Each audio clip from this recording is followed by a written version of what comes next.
Helt ude i vandkanten på et af de mest fashionable hoteller poserer prins Albert og prinsesse Charlene. Anledningen er velgørenhed, hvor en række Formel 1-kører agerer trækplaster. Der er dog også lidt til husarerne. Lange ben i badedragter skal sætte skub i gavmildhed.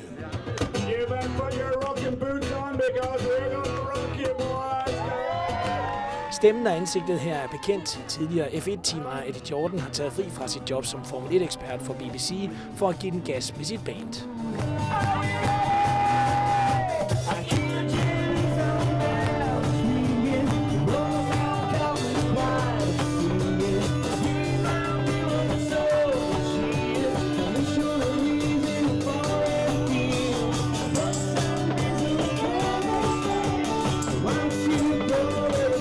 Fredag bliver til lørdag, mens Eddie Jordan hamrer løs, og F1-festen i Monaco er ikke engang rigtig begyndt.